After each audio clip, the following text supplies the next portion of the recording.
The problem is that so many of our interpersonal conflicts come about when people are disagreeing about issues that don't freaking matter. And so, what this technique does is isolate the issues that do matter. Hi, everyone. Welcome to the Near and Far podcast. This is Nir Eyal, and I'm so excited you're here with me today because we're going to be talking about one of the problems that I used to have in my relationships that today I can say I have overcome, and that is how to have better arguments to enhance your relationships. And this article is called Score Your Spats. And I'm going to share with you a technique that I have used throughout my 3-year marriage that has really helped us getting over these simple arguments that would leave us with bad feelings and we couldn't really get to a resolution. We have found this incredibly simple technique that everyone should know about. If you're in a relationship or you want to be in a relationship and you want to be a better communicator, this is a killer technique. And to help me read the article, we've got Nick Gray. Nick, how you doing? I'm doing good. I'm doing great. Now, this article came kind of about Shane had sent you a text, right? Can you kind of talk about that or how this spurred about? So Shane Paris, I'm sure many listeners will know him. He's the author of the Farnham Street blog, and he writes all about personal development. And we met up a few years ago. He's an old friend of mine, and I told him about this technique, and he remembered it, and he started using it in his relationships. And then just a few weeks ago, he emailed me and said, hey, I don't know if I ever told you this, but I've been using this technique all the time, and I love it. And I just wanted to thank you for telling it to me. And then, I'd kind of forgotten about it. And so that kind of spurred me to write this blog post so that it can reach a wider audience and hopefully benefit more people. Well, that's great. Let's get started. The name of the article is Score Your Spats: How to Stop Arguing and Enhance Your Relationships. Whenever you have a disagreement with someone you care about and who cares about you, pose this straightforward question. How important is this to you on a scale of 1 to 10? The size of the disagreement doesn't matter. Whether it's about dinner choices or naming your firstborn child, this method helps avoid unnecessary disagreements and keeps relationships strong. Most of the time. See exceptions below. Why this question is a game changer. Before adopting this approach, my wife and I often found ourselves in drawn-out debates. I was left wondering if she was arguing for the sake of it or if the issue genuinely mattered to her. Recent research from Michigan State University and Harvard University highlighted a common issue: interpersonal projection bias. Scientists found individuals often project their own feelings and states onto others, even when the other person's situation is different. For instance, study participants who felt fresh or tired made assumptions about how others felt based on their own feelings, leading to misjudgments. Fresh individuals overestimated how tired ones felt and vice versa. This tendency to believe others perceive situations similarly to how we do can lead to conflicts. The 1 to 10 question method helps counter this by offering a clear way to express feelings and priorities, reducing potential misunderstandings. Consider this.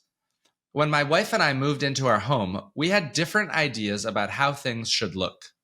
While I had strong feelings about certain aspects, like my workplace setup, other things mattered less to me. Instead of debating every minor detail, we'd check in with each other. Her: how do you feel about this couch color? She'd ask, showing an online photo. Me: not a fan, to be honest. Such responses used to frustrate my wife. I seemed dismissive of her choices without suggesting alternatives. This could lead to tension. But with our new approach, the conversation evolved. Her: on a scale of 1 to 10, how important is a different color to you? Me: 2. Her: all right, I value this at a 6, so I'll go with it. Me: sounds good. How about Indian food tonight? I'm a 10 for masala dosa. Using numbers provides clarity. Assigning a value to feelings and preferences makes understanding easier. It paves the way for constructive resolutions, strengthening the bond. Yeah. So this is essentially the core of the technique. It's a very, very simple technique. And what you're doing to overcome projection bias, again, projection bias is when we think other people feel like we feel. We project our feelings onto others, assuming like we can't get into other people's heads. So we assume if this is important to me, it'll be important to them. If it's not important to me, well, of course, it's not that important to them either. The problem is that so many of our interpersonal conflicts come about when people are disagreeing about issues that don't freaking matter. And so what this technique does is isolate the issues that do matter. And so what we found in my relationship, at least, and why this works so well for us, is that you discard those 80 to 90% of issues that are way more important to one person than the other. And so why argue about it? So I don't really care about the color of the couch. So when my wife used to ask, well, what do you think about this? And I said, I don't really like it. That was honest. I wasn't lying when I said, I don't like that color. What I wasn't giving her, the information that wasn't present, was how much do I actually care, right? I cannot like the color and still be fine with it. So now that we know, well, how big of a deal is this to you, right? Scale of 1 to 10, how important is it?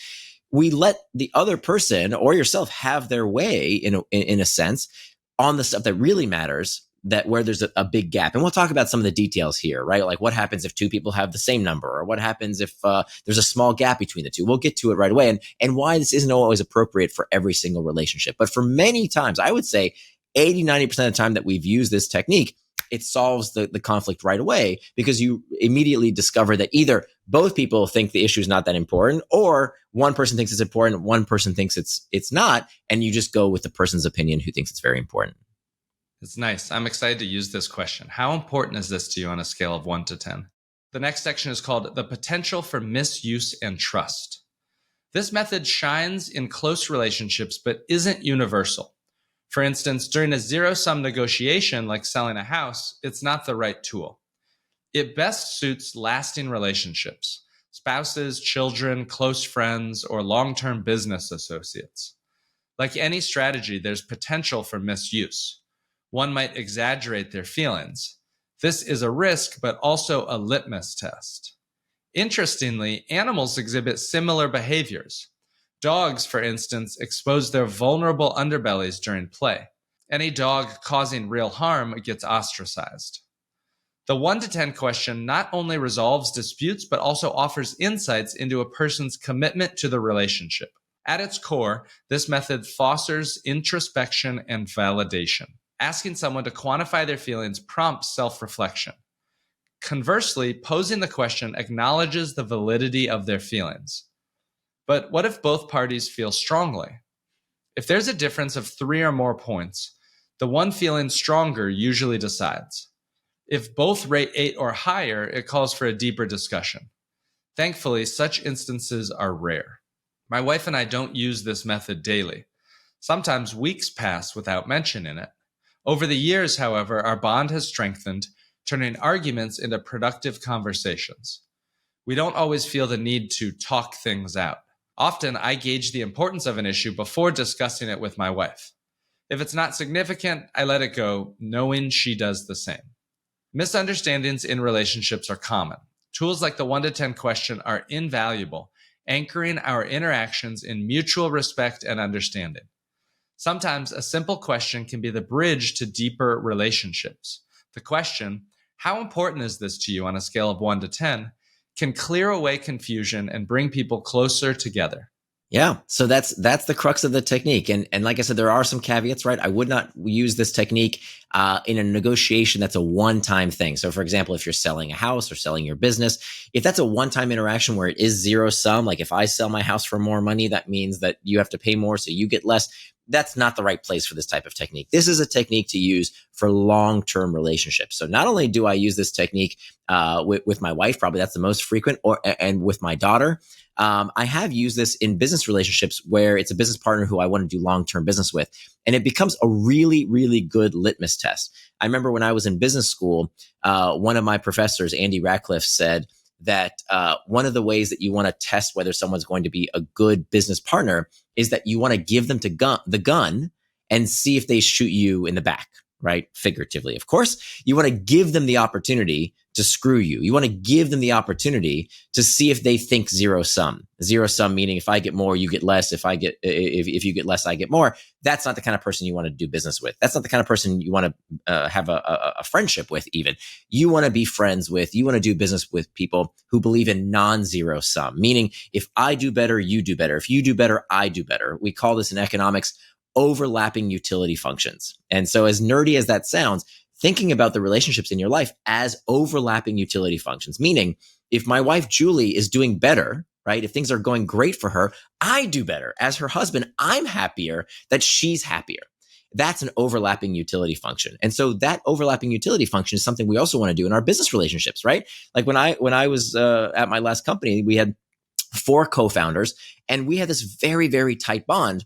2 couples, in fact, 2 married couples, and we did business together.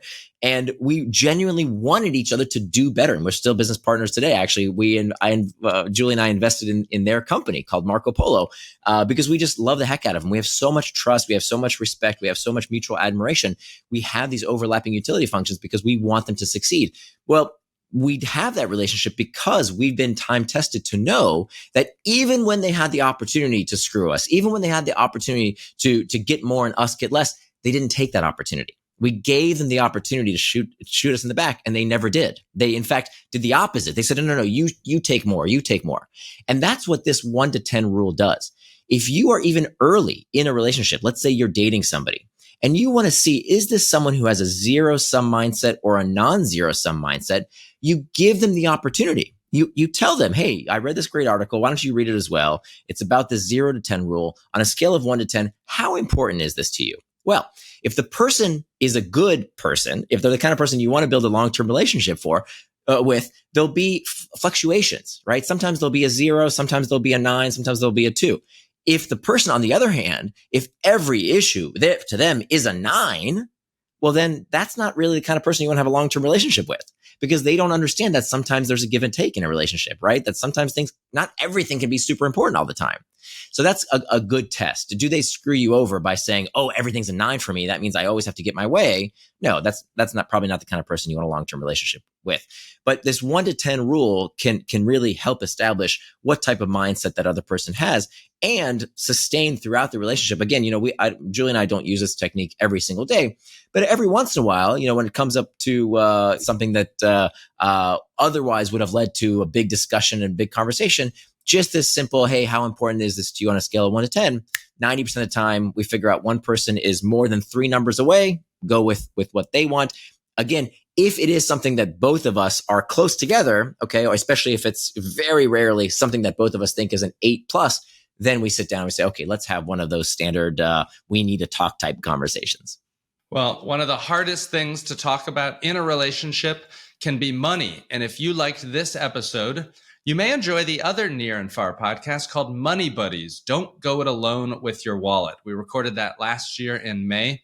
So check that out in your podcast app.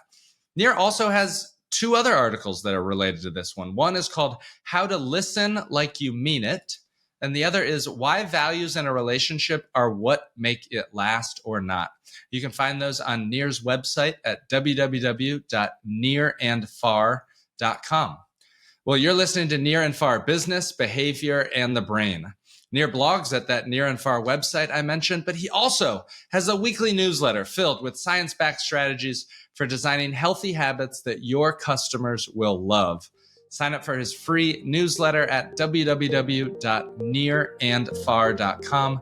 That's www.nearandfar.com. Thanks for listening, and we'll see you next week.